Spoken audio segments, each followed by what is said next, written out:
This is Blue Lift, a podcast dedicated to amplifying the underrepresented Democratic voices in Tennessee, working tirelessly to bring progressive change to the volunteer state. Here's your host, Peggy Kingsbury.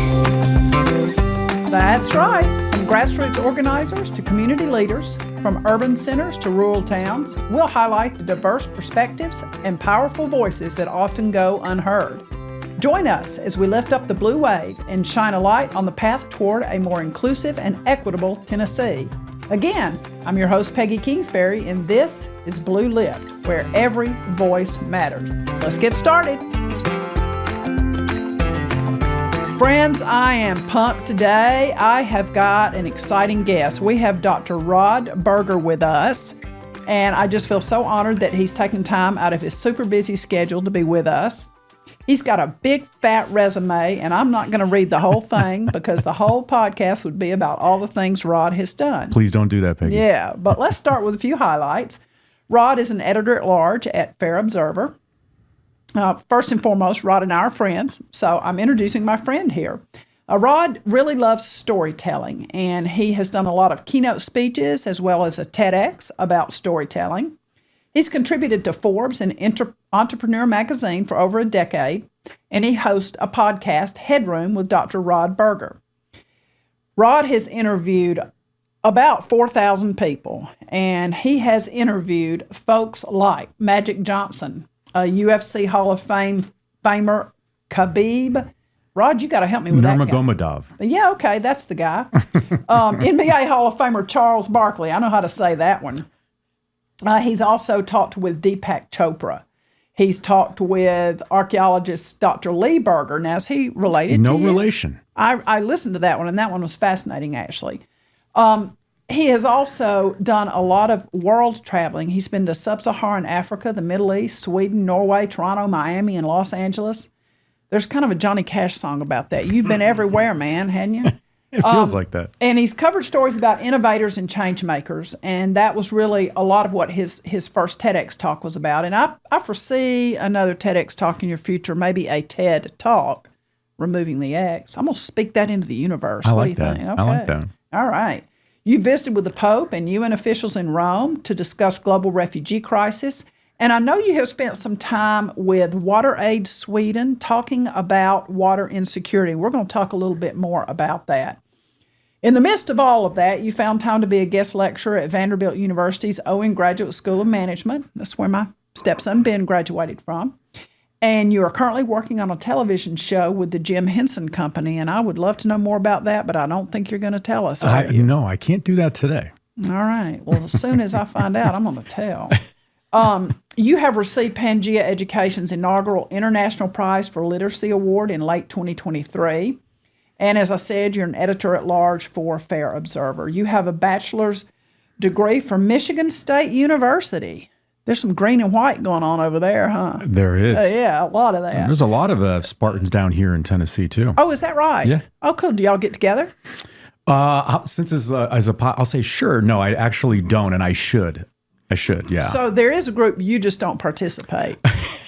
I haven't had the time to participate. Well, I can understand that. I spoke up at Michigan State in April. By the way, we should talk a little bit about that. It was the first time in that building since the shooting at Michigan State year prior. Oh, wow. It was the first event that they had. How about that? Yeah. That's interesting. Wow. Well, I can understand why you don't have time. You've got a lot of places to be.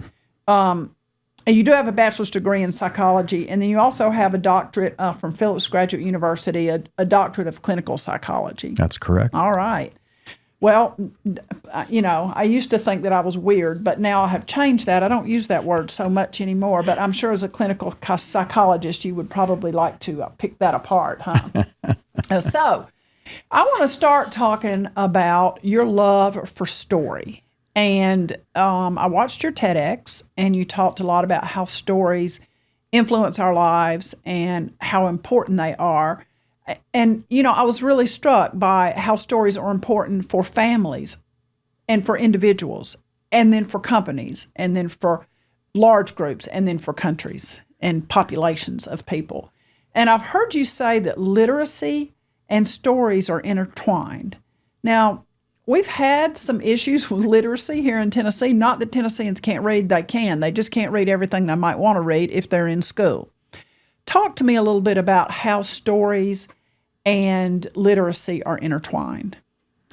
Well, it's a great question, Peggy. The first thing that comes to my mind is around control, right? I mean, if we think about populations in sort of the sad chapter or chapters in our history, keeping people from reading and keeping them from literature and from learning is a way to keep certain populations in control and other populations marginalized. And so there's something when we think about creating agency for oneself that is tied to our ability to consume information. And the way to do that is to be able, if we can't travel, and I've been incredibly lucky to be able to do that, I want to make sure that young people, especially, can travel through the wonder of books, because that can transport us to different places and help us understand and build an awareness around culture. And when we do that, I mean, that's the sort of the irony of the time that we're in. Right? If you sit down with someone who is diametrically opposed to you, but you understand and learn about their story, you will find points of connection. So story it's emotive, right? I mean, I think Oprah talks about this. It's not what I tell you or I teach you. It's the way I make you feel. That's what you're going to remember. Right. And so that's the power of story. And for me, it's just continued to evolve over time. I've always had a mystery of like the story around the corner. Maybe we'll talk a little bit about some of my work at the refugee camp in Uganda, because that was all around storytelling. And I think in the U.S. sometimes, especially in Tennessee, in these states that are banning books, is that we're taking literacy for granted. Right. We're taking for granted our understanding of what it is, what it can be, what it represents. And I'm happy to talk a little bit about the advocacy work that I did, especially when Williamson County Schools took away Epic books, in sort of this, midnight hour decision, not understanding the populations of students that were missing out on all of these titles that they had access to. And so that kind of brings me to the second thing that I wanted you to touch on, and you're already touching on that. When a group's story is erased or changed by others, how impactful is that? Well, I think the danger is that when that happens, we are sort of crossing our fingers, right? We're crossing our fingers that there are a few within that population that still have the pilot light on inside that say something is wrong, and I'm willing to stand up and identify it, speak to it, and then hopefully galvanize those around me and to say, really, because it's a value proposition. It's that I matter and you matter enough to have representation. Right. Right, but that's part of it. It's a death by 1,000 cuts, right? So we're going to sort of chip away at the edges of what it might mean to have agency if I'm a certain person that represents a certain population and demographic, and I turn around one day and say, I have no agency at all. Right. Interesting. And I see how harmful it can be to marginalized groups and groups who are already somewhat voiceless to have their entire story changed because it's more comfortable for others when we change their story.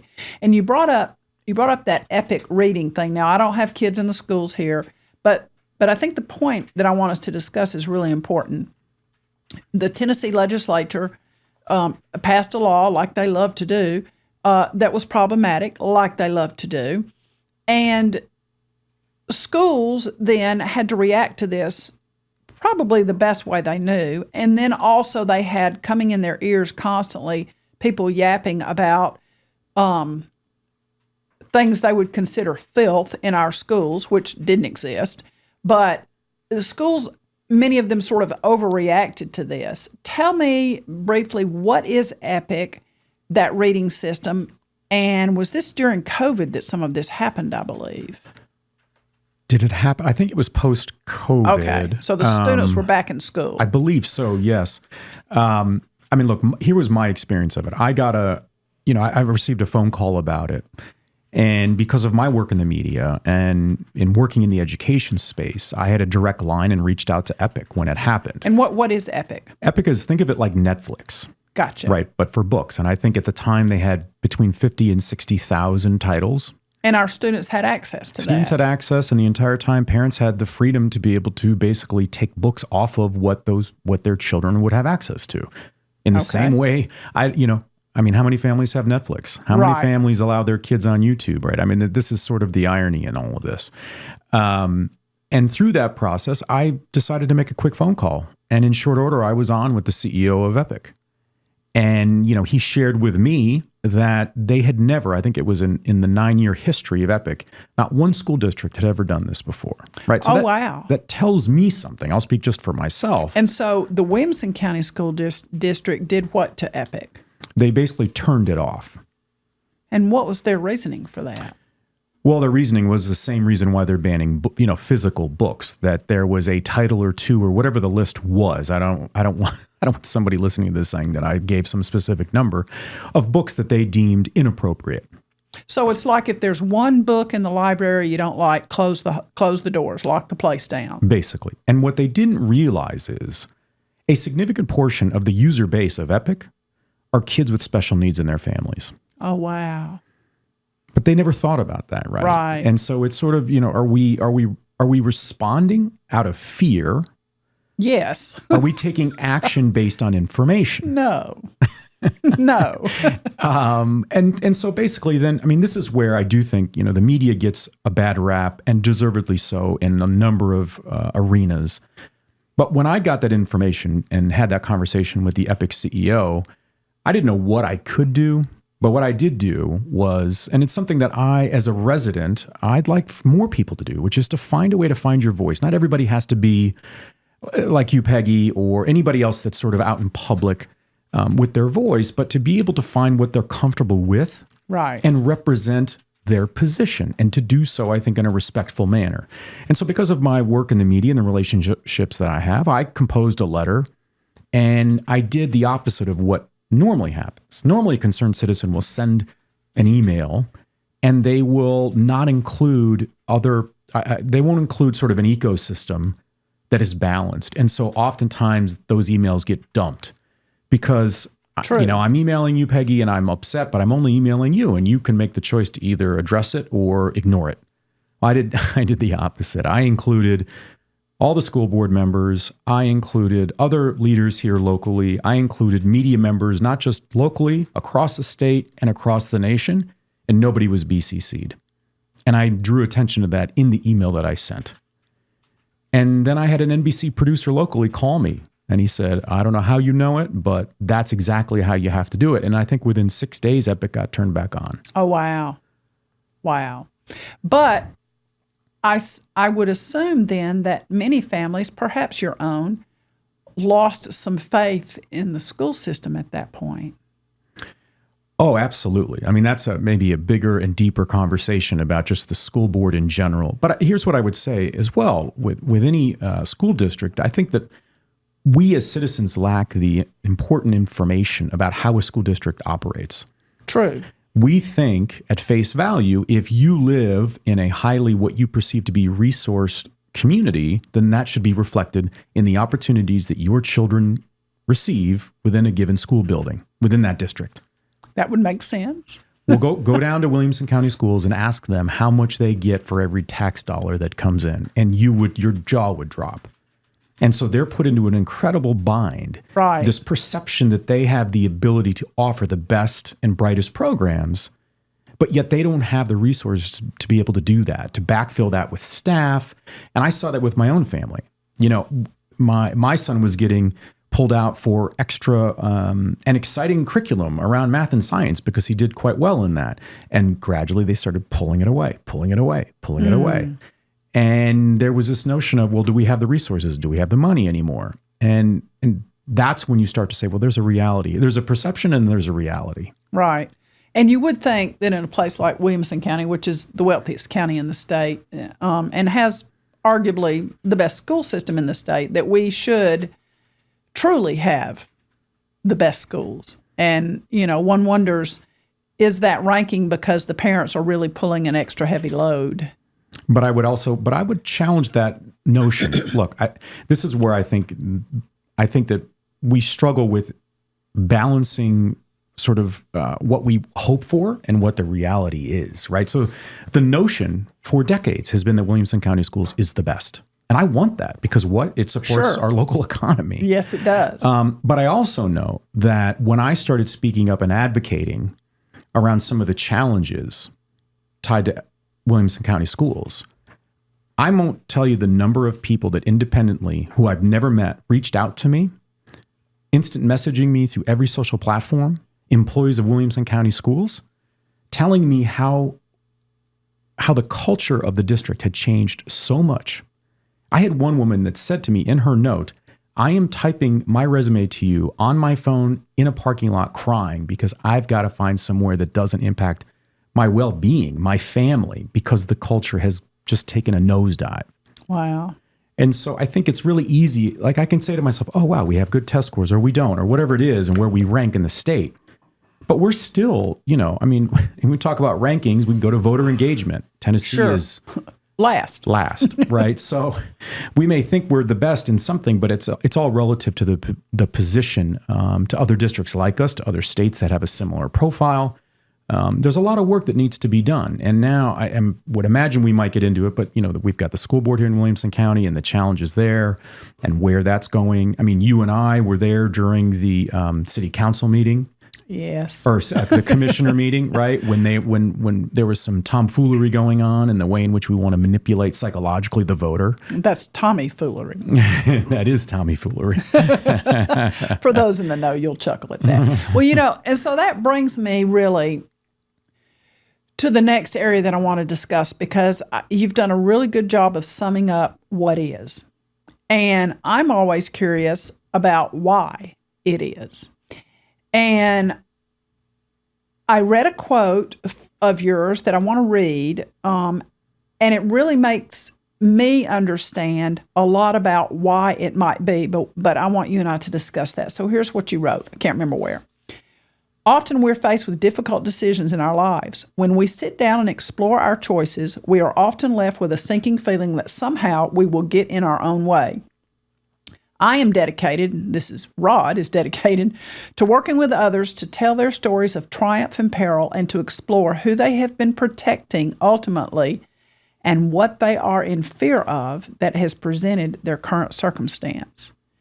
Now, my theory has always been that when people overreact to a situation, it is often out of fear.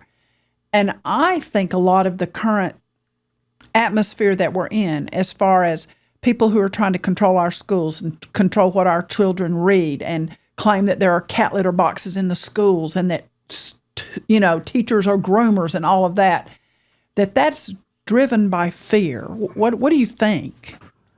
I think it's fear for sure. I mean, but here's the thing.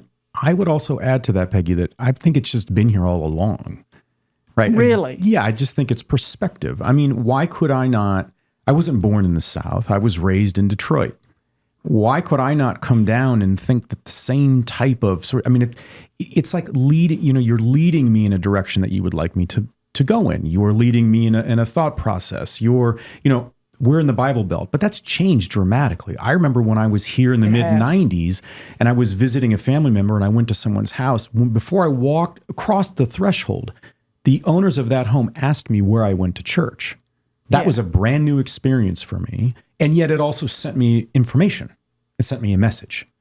And that if I didn't have what I would have thought would have been the proper response, that then they would have reacted in whatever way that would have, I guess, illustrated that I didn't fit in or that I was less than. So I think these things have been here in and amongst communities forever. It's just at what point do they get expressed? It's sort of like, one of the theories around COVID and some of the challenges was that, it's sort of like, you open up, it's like a Pandora's box. And that we all have, I may have some condition that's going to hit me when I'm in my 60s, but that it may hit you differently or someone else. But that COVID basically kind of wakes it up so that if you are going to have arthritis later in life, but you end up having it earlier, right? It's expressed at a different time. So exactly. I think some of these things have been there. I think it's a part of, there's sort of a natural competition among our species, right? There's sort of this survival element. And we want to also survive and win with our opinions. I see that with young kids all the time, right? You see it on the playground. And I think depending upon the environment that we're in, it's going to be expressed differently. Some people just don't grow out of it, though. Yeah. Well, and it's, to me, and I did grow up in the South. I'm sure if anyone's listening to me, they can probably figure that out. Newsflash. Yeah. I didn't grow up in this South, but I did grow up in the South. It's funny that you mentioned the church thing. I can remember, a time when I would not go to the grocery store on Sunday morning if I hadn't gone to church because I didn't want anybody to see me there and know that I hadn't gone to church. What is Peggy doing here? Yes, that's a whole nother conversation. Because I was a Sunday morning, Sunday night, Wednesday evening choir singing evangelical church member. Yes, I did it all. But it is interesting that perhaps now because of social media, the voices are louder and the tribes are able to find each other more easily and join forces. And then, sadly, in a county like ours, they run the show. I mean, that feels bad, doesn't it? It does, because it goes back to that earlier part of the discussion around sort of representation and agency, because you just don't feel represented. Right. I mean, this is when I speak with people who don't live in Tennessee, we talk about Project 2025. I wish we would start talking about Project 2024, because that's Tennessee. It is true. It is true. And my next guest, we're going to talk a lot about that, because Tennessee has sort of been, a lab rat for some of Project 2025, because we have enacted parts of it bit by bit. And actually, quite frankly, none of them have gone well. Most of them have resulted in lawsuits, and the laws have to be turned around. Right, but it's information for the larger sort of story and narrative, right? Yes, it is. And we've seen this with the electors, and we've seen that across the country, they're basically beta testing at the local level how they can basically challenge and not certify local elections so that they have data points that roll up into November. Right. So this beta testing is going on in earnest, and we are either the participant or we're sort of the frog in the pot of water, right? Oh, absolutely. Absolutely. And I either read or heard something else. You said you interviewed Professor Matthew Feldman. Do you remember that? I sure do. Yeah, that's for my other show with Fair Observer. That's an incredible opportunity for me, because I'm speaking with former CIA agents and think tank leaders. I mean, Dr. Feldman is an American by birth but lives in the UK, and he is the aforementioned expert on fascism. And so if there's a trial around the world and they need an expert to be able to speak to it, Dr. Feldman is the guy. Well, one of the things that he expressed is that fascism today isn't limited to its historically violent and militant expressions. That's kind of what we're talking about, isn't it? That's right. What do you think he would say about the situation that we're talking about that may seem so small to many other people, but it's really not? When you think of a county like ours, very populous. I don't know what the population of Williamson County is. It's a lot. And students are learning less than they did 5 years ago, which is not really how it's supposed to be. They're supposed to learn more and broaden their perspectives, and now we're narrowing that. What do you think Professor Feldman might say about how fascism is showing itself in the kind of things we're talking about? Well, I mean, look, it's sort of this absolutist mindset, right? That it's all or nothing. It's what I believe and it's not what you believe. And you're going to basically live under that law or that umbrella of ideas. And I think it's just been refined. I mean, look, this notion that we were getting sort of less racist as a country over the years, I think we can challenge that. It just is that it took different forms. There are reasons why we now see it sort of, again, being expressed in different ways. So I think it's just a refinement. I think it's when you have now different platforms and portals basically to connect with people through social media, that changes your messaging. I mean, if we were running a company and all of a sudden social media hits, and we have it falls in our lap, well, wait a minute, that's going to change how we tell the story of the products that we want to sell. I mean, you talked about students and access. There's a recent poll out of I can't remember the nonprofit out of Arizona. And Arizona is interesting if you think about it. You put it over the top of Tennessee because we're battling in a lot of ways around the charter school effort. But that I think it was 47% of high school graduates do not want to go on to college. Oh, wow. It's the highest number in over a decade in Arizona. Wow. And why? Because they don't see a path forward. And this goes back to our earlier discussion here, Peggy, which is what happens over time. That state economically is going to pay the price. Oh, of course. But those that want to remain in their country club status, they get to stay there, right? Because in that body politic, the apathy is only going to increase. That's right. Right? If I'm a young person and I lack hope and belief that there's a future for me, well, one of the last things I'm going to do is sort of read a bullet list of what your positions are and whether or not I should vote for you. Correct. And then you end up like Tennessee. This is a marathon. I think that's been a mistake we have made. Yeah. So few people vote. For decades. Well, and that sort of brings me to, you're talking about racism and how certain populations are affected by that. You know, your work in Uganda with water insecurity is fascinating. And I also am very interested in inequity in the division of natural resources as a whole. Talk to me a little bit about how you got involved in the Uganda water situation, and talk to me about the hope that they now may have.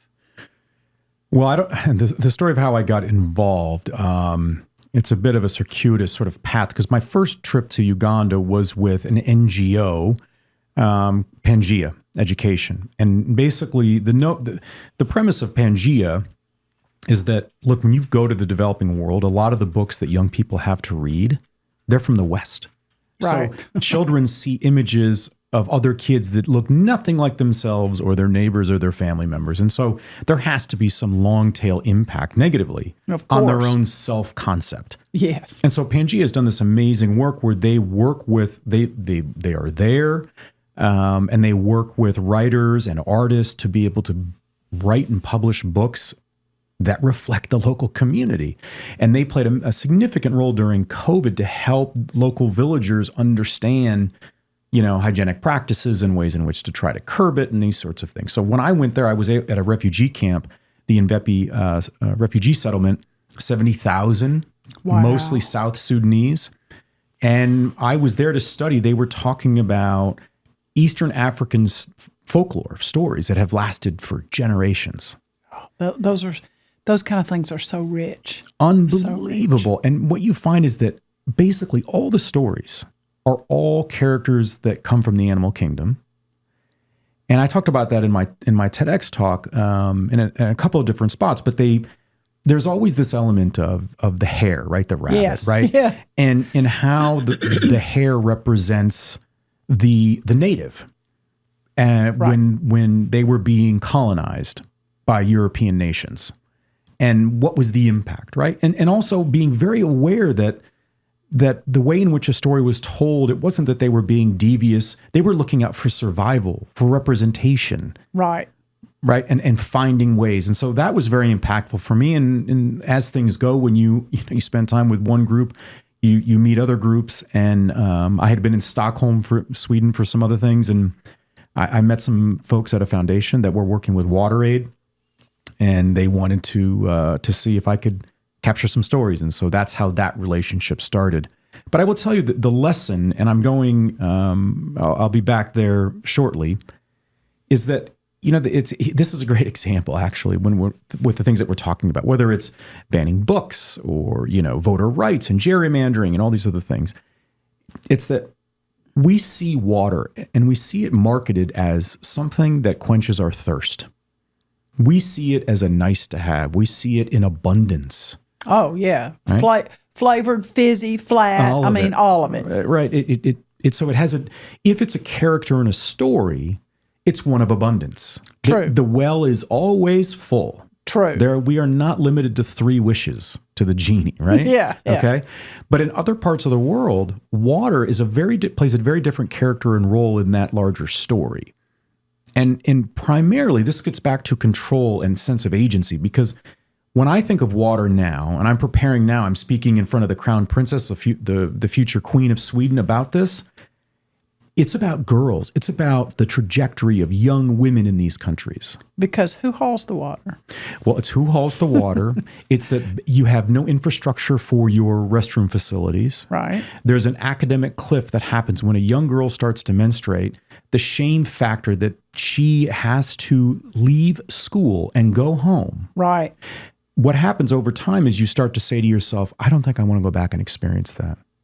And now, I mean, that makes perfect sense as a fellow human. You say, if something is going to, if I'm going to, no pun intended, be awash with shame, right? Why would I reintroduce myself to that over and over and over again? And so when you think about water, there's so much more than it is just sort of drinking or, taking whatever, the way in which we think about it in the developed world. It's much more around how do we provide a sense of independence and agency for young women. It also impacts our ability in the world of pregnancy and giving birth significantly. And so you just have such a different, I don't know if it's an appreciation, but it forced me, and it has forced me to think much more thoughtfully about, to your point, resource allocation and sort of who has and who doesn't have. Right. Because that controls everything. Totally. Yes. Well, and it makes me think, I'm a Rotarian, and Rotary does a lot of work around the world. And actually a group of clubs from Middle Tennessee have done a water project in other parts of the world for quite a while. And it's so often what Rotary will help do is get running water into people's homes. And of course, that involves electricity and a lot of different things. And it's amazing how inexpensive all of that can be. It's very inexpensive to do things in many other countries. But the stories that we hear every year when the group goes and comes back is just the marvel at people seeing running water in their home. And the villagers will come from far and wide to see the very first tap that's running. There's just an amazing thing, and it changes lives. It adds so much time to a day when you're not hauling water back and forth. I mean... Oh, you talk about time. So when I was in Tanzania just a few months ago with WaterAid, and we were in a very remote village. We were so far away sort of from any city center of any kind that I was told that the young children that I saw walking around may never, ever leave that plot of land on Earth. They will grow up, grow old, and die. Wow. Living there. Yeah. That you have people. I spent time with a grandmother, 60 years old, 3 children, 18 grandchildren, and every day, 7 days a week. And she also has to farm as well to make money. Wow. She has to walk 3 miles one way to purchase water that is a tick cleaner than what they can get from seasonal water sources. And I promise you, Peggy, if you saw the water, you wouldn't wash your hands with it. You sure wouldn't drink it or bathe with it or cook with it. Right. And the reason why this grandmother does that every day is because she wants her grandkids to have water that's a little bit better, because guess what those kids have to do every day when they go to school? They take their own, what looks like a gasoline can. And it's their water. It's their water. They have to take it to school because the school has no infrastructure for the water. And one point I would make, this goes to, I think, cultural awareness and just sensitivity. And I think sometimes the left gets positioned in this spot of being oversensitive, right? But I do think that there's something as we evolve, hopefully as human beings, that we do need to take into consideration someone else's experience. Sure. And sometimes we have to lean in a little bit more because we're ignorant in that area, right, and we gain information over time. And sometimes we don't. But I would say that we were talking about people who go over to Africa and help out. There are so many wonderful people that I've met from other NGOs that are doing incredible things. And I just gave advice. There's a high school group out of Los Angeles that they're heading to Sierra Leone in a couple of months, and they wanted some advice on how to interact and not basically step in it. Right. All right, to be culturally aware. And I was explaining to this student that you have to understand where your biases sit. Right. Because you could be well-intentioned, but when you walk into an environment that is not yours and you've not been a part of, you can unintentionally send a message that you are better than, or that you have figured something out. There's dignity. Yes. And if you can maintain dignity, now I don't care if you don't speak the language, you can find a commonplace around dignity. That's so true. And it reminds me in my studies in criminal justice about the Cabrini Green story. I don't know if you're familiar with that. And if the listeners want to look that up, that's really an interesting story about where someone came in and tried to change the circumstances for a group of people without considering their habits, their customs, their story, and without showing any respect to that. And it was a horribly failed situation. And in retrospect, and I'm talking retrospect of a couple of decades, people are now beginning to realize why that didn't work. Now, you do have some, quite frankly, bigots who say Cabrini Green didn't work because of the people it was built for. But of course, that's not true. And, so that really ties very closely to what you're saying. I think that I heard something the other day speaking about natural resources and inequity that, and I've never thought about this because I live here in beautiful Middle Tennessee, shade, tree shade is something that everyone doesn't have. And so when you have a hot day, I was listening, I think it was on NPR perhaps, when you have an extremely hot day, say in Arizona, and people live in areas where they don't have access to the shade of trees, how much deadly the heat can be. But, here where you and I live, I mean, sometimes they cut the trees down to build subdivisions, but then they plant the trees back or they haul in big old trees, and we just think that's normal, that there's going to be shade trees pretty much everywhere we might need one, But that's not the way it is around the world, and it's not the way it is around the United States. So, the inequity of human resources, I think, is a very interesting topic. Let's get back to story, because we're going to wrap up here in just a few minutes. But I want to talk about what you think the story might be from, let's say 2016 to 2024 for the United States. What's our story going to be when someone reads it in a few decades? Wow, don't ask me a big question there, Peggy. That's a big old question. That's a big question. What's the story from 2016 to now? I mean, I think one of the first things that comes to my mind is that for whatever reason, this point in time, this block of time that you've designated, it's as if you sort of it's like, you think like you're a kid. We're kids on a playground, elementary school. You just want to go out and play, and you realize no. There's a game where you have to pick a side. Mm-hmm. You've all of a sudden gone from lunch in the cafeteria to being launched into, I have to make a choice right now.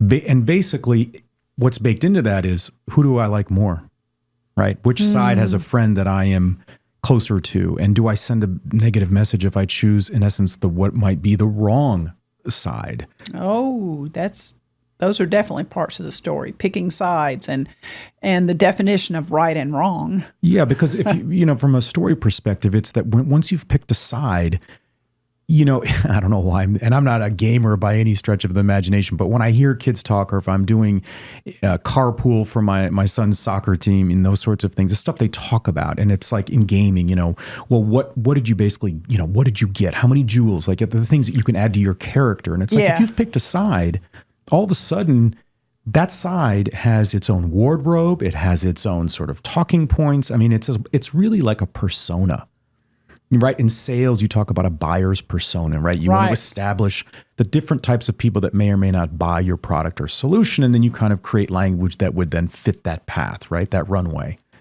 And I feel like we just became so either or, and we lost our love of the word and that has put us in a position now to say, I don't know, do I do I have to give you an end all be all proposition right now? And then we'll go our separate ways. Like that's the decision-making process. It's like something in the code, the algorithm that says you have to get the 1 or the 0. We're living in a world of 1s and 0s for people who write in code. And the 1 and the 0, it's sort of the either or the or. Right. And we fell out of love with and, because and is something that allows my story to basically cohabitate with your story. Right? To spend time with your story, to understand that, and then to build our own collective story. And now it seems so very hard sometimes to find those areas where we overlap. Although I always go back to this. I think that humans in general do want some things. All of us want some of the same things, and that is we want to feel loved.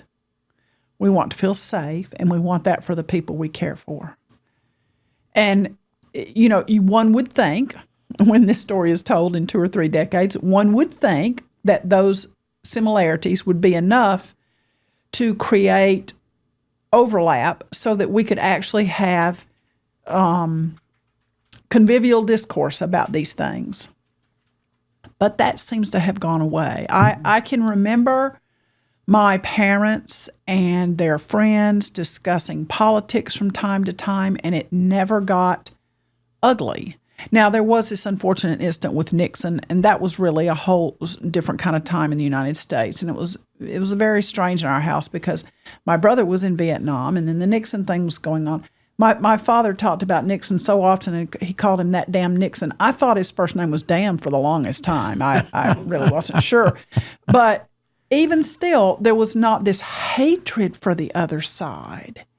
And I'm just afraid that the story in 3 decades will involve how people hated each other. That's very sad.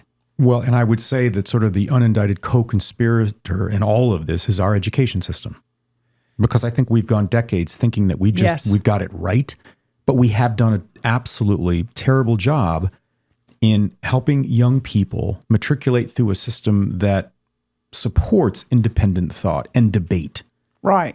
Because what happens now, these young people grow up as adults and they don't know how to have a hard conversation. I can't tell you how many public places I've been, just social events where I think, I know these people are good people, or I know that they're maybe socially interesting, but there's no depth. There's no willingness to have a conversation because it's an either or. And if you dare say yes, but then we're off to the races. We're off to the races. Yeah, you cannot do that anymore. I can remember a time when I could do that. Someone could say something, I may disagree, and I may say yes, but, and then we could chat. But now, once you do that, it's over because they perceive then you don't agree with them, and therefore you're bad. And there are global implications. I'll give a little quick plug here, and I think I sent it to you, but I had been called by 11 films. It's like a Lincoln Project, 11 films. And I love that film. And they had asked me, because of my travels, to come up with a concept and a script for a film that they would run during the Olympics. And I was, I wanted to do that because I try to find places where I can provide voice and support. And, it was a beautiful script. Well, thank you. Beautiful. And it's taken off. Wow. I mean, the numbers are absolutely incredible. Well, it's probably because I shared it. It had the Peggy effect. Yeah. I've got a couple thousand Facebook friends. There you go. I couldn't get anybody to bring me 5 gallons of gas if I ran out of gas, but I have that many Facebook friends. Fake book friends. That's right. So I think it says to me that the whole notion is the world is watching. So when you talked about what's the story between 2016 and now, it's that we can no longer think that we're the only show in town. We are a global economy. The world is smaller and smaller and smaller. And we have to understand that our actions or our inaction has consequences. And they don't just reside here in the contiguous, United States. Right. It just it's not how it works. No, that's so true. That's so true. Wow. We've hit on a lot of things, haven't we? We've pretty much discussed it all, I want you to make sure you tell our listeners where we can get more from Dr. Rod Berger. Well, anything you disagree with, please just reach out to Peggy. Yes. My email is rodberger@. Well, look, you can go check me out on LinkedIn. All my social media is just Dr. Rod Berger. So is my website. You can go check it out there as well. I would also encourage Fair Observer. It's about independence, diversity, and debate.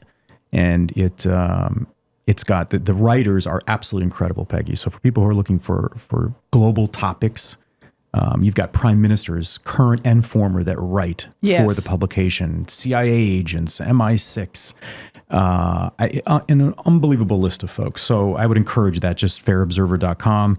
And then one other note I would say is that I'm going to be hosting or moderating a town hall for Miriam Abulfazli on September 11th at the Brentwood Library. She's running against Andy Ogles. She's running against Andy Ogles, District 5. Speaking of the FBI. That's right. Oh, Speaking, no.